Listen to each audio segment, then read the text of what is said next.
Hi and welcome to my Tour de France 2021 Tour route predictions. It's Monday the 26th of October 2020 and the route for the 2021 Tour de France should be released and announced on Thursday the 29th, so in a few days time. This video will probably go live on Tuesday the 27th. This isn't something I've ever paid any attention to before. I never realised it was such a hot topic amongst people. But the reason why I'm into it this year, having followed the Tour since 1986, 87 was the first real one that I kind of got into when Roche won.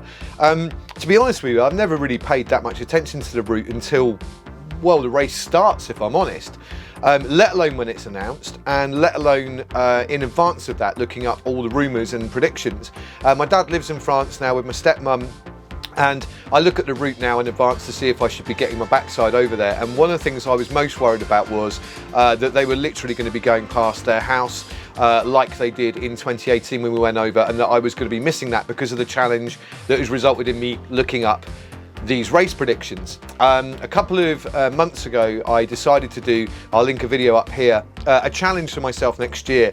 This year, when the Tour de France was supposed to be on, I went out and rode 55 kilometres every single day of the Tour de France when it should have been, as a challenge to myself really. I needed something to focus in on. Whilst I was doing that challenge, I decided that it would be a good way to raise money for breast cancer charity, which is a charity very close to mine and my family's heart, to try and raise some money for them and to try and reach the figure of £5,000.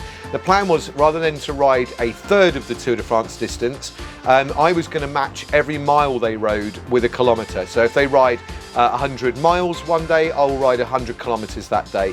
I will also try and match as best I can the terrain. So I've got some mountain hilly days, if you like, really in the UK, in the Mendips planned, and possibly down into Exmoor, I should say.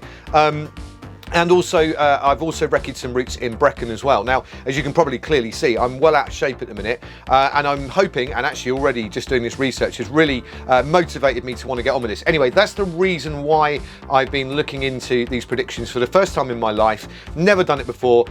So here are the predictions for what the course should be like, having trawled loads of websites and looked on loads of Twitter feeds, and I just never knew how much speculation there was. People even getting down to the point where sign writers who have been making time trial start ramp signs in certain areas have leaked what the signs are that they've made, and people have grabbed hold of this and posted it somewhere, and people have been piecing it together. So I've done my best to collate it. I'm probably way off the mark, but it's been quite an enjoyable thing to occupy my evenings and my minds over the last couple of weeks. So more or less, here are my predictions. I will put the map I've made that I'll show you briefly in a minute in the link, a link to that online, and I'll also put a link to my race stage predictions. I've got most of the start and end places in tow. What I don't have is the route they're going to take between those. There's only a few start and end places that I haven't been able to locate. So let's begin with knowledge that we already know about the 2021 Tour de France. It was supposed to begin in Copenhagen in Denmark. That was where it was supposed to begin, and yet they've had to change that for a couple of reasons. One, mainly because they've had to move the start of the Tour de France a week earlier because of the Olympics, and also because of that there is a European competition for football that's taking place in Copenhagen. That means there's going to be football matches going on in that first week. So they've scrapped Copenhagen for 2021. I believe it's going to be in 2022, and they've moved the first 4 stages to Brittany, and we know this already. We kind of know what those first 4 stages are going to be in Brittany, and you'll forgive me if I look at my notes because there's a lot to try and remember. And also, please try and forgive my pronunciation. I'm not my dad, basically. My dad has an amazing French accent, and my dad and stepmom are fantastic French speakers. I'm not one of them. So, stage 1 is Brest to Landenau. Stage 2, Perros-Guirec to Mou de Bretagne. Stage 3, Lorient to Pontivy, and then stage 4, Redon to Fougeray. I think we know what those are already, but what we didn't know what was going to happen after that. Now, stage 5, I've managed to figure, I think, is an individual time trial from Changé to Laval. So that's still in that same area, so that should be an individual time trial. No idea of the terrain, but I'd imagine in that part of the world it's going to be fairly flat. No idea on the distance. Then the route takes like a northeast route across towards the Alps, going through Le Mans, Châteauroux, Vierzon, La Creusot, Oyonnax to La Grande Bornade, and then we end up at Tignes on stage 9. So this is where it starts to get a bit hilly.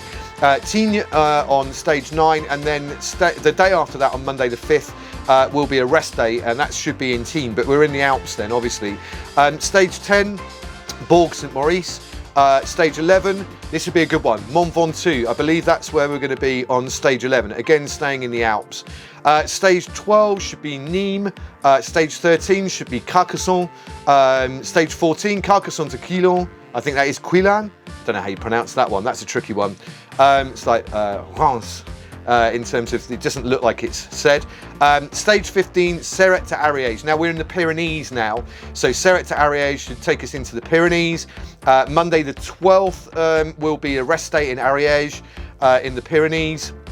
Then stage 16, Ariège to Saint-Gaudens in the Pyrenees again. And then stage 17 will be on Bastille Day, or as they call it in France, le 14 juillet. So that is going to be a big day. I don't know if that will be the Queen stage, but they've penciled in, at least from what I can figure out, Col de Peyresourde and the summit finish on Col de Portet d'Aspet, which I know that race, that mountain primarily from 1995, from the tragic death of Fabio Castelli. I remember as a relatively young person that really sticking in my mind. So that's going to be an epic day with quite a lot of ascent in that. And then the last day in the Pyrenees should be from Pau to Luz-Ardiden. Pau to Luz-Ardiden. Pau to Luz-Ardiden. Your guess is as good as mine. Well, unless you're French, in which case it wouldn't be a guess. That should be the last day in the Pyrenees. Spent many happy days in Pau, visiting friends of the family there, and driving around. They've got a race circuit in Pau, haven't they? And it's really odd driving down the cars and seeing black and white painted curbstones. Probably not there anymore. We're talking in the 80s. And then stage 19, Oloron-Saint-Marie to Libourne. Now, from what I can work out, looking on the map, getting the start and finish places for this on the map, that should be a massive stage. I can't see any way of getting from Oloron-Saint-Marie to Libourne without it being any less than 270 kilometres. So I might have got that very wrong. We'll see. And then stage 20, Libourne to Saint-Emilion, is another individual time trial, and obviously that's the penultimate stage. Now, as we've seen quite categorically with the Tour de France and the Giro d'Italia this year, those pre-final stage TTs have decided the race epically, both with Tadej Pogacar and with Theo Gegenhardt more recently. So that should be an interesting situation to be in, as long as somebody hasn't got 3 minutes on everybody else and the time trial's around about 30 kilometres or something. That should still be a bit of a tight one, seeing who's at the top then. And then of course we've got stage 21 going into Paris, which I'd imagine to be a shorter stage. So from my perspective, it looks like the first week will be relatively okay. There's a TT in it. I don't know how long the stages are going to be. Then we've got the Alps as expected. A couple of days transfer really from the Alps to the Pyrenees. And then the last two stages, hard but short. ITT from Libourne to Saint-Emilion, and then what I'd imagine would probably be around 110k. That's usually the tradition going into Paris. So I'll post all of this. This what I've figured out anyway, as much as I've figured out. And I've also made a map here that kind of follows the route. We knew it was going to be clockwise because it was anti-clockwise this year. So, but like I say, any of the red arrows that you see on here are just the start to the end point. They're not the actual route. So I'll post these in the description below. And if you're even remotely interested in this, I'm going to do, when they announce it on Thursday, I'll go back over and have a look and see just how desperately wrong I was. And just see if there's any point in looking at these rumour sites in the future. But we'll see. It's certainly been an interesting experience to kind of do that, and I've ended up with a ton of paper and notes and corrections and kind of bits and pieces that I've written by hand to kind of work out, well, how could that be? I've scrapped Grenoble out of one of the start-end positions because I mistranslated a page where I was like, Wednesday, that stage, they're starting Grenoble. It was this year that they started in Grenoble. So anyway, yeah, a lot of kind of detective work that's probably going to come to nothing. But anyway, what it has done is motivate me. to kind of pull my finger out a little bit and try and get my head together to get started on this and start planning from Thursday. I'll know so much more about it that I will actually be able to plan my own route and start putting that out there for people to join me, and I'll know what I'm training for. The idea to raise money is to get people to join me on individual stages and ride with me on those days and raise some money for a really good charity that I want to give something back to, that I feel like I kind of want to give something back via doing this, and I don't want to do it just by sitting in a bath of baked beans or something as simple as that. I'm going to use it as a vehicle for improving my health and kind of doing something that's a real challenge. Anyway, thanks for watching. Leave a comment below if I've got the pronunciations massively incorrect, or if you have your own ideas about what this is going to be about when they release the route in 2021. Thanks for watching, and I will see you later on in the week for a review of how right or wrong I've got this video.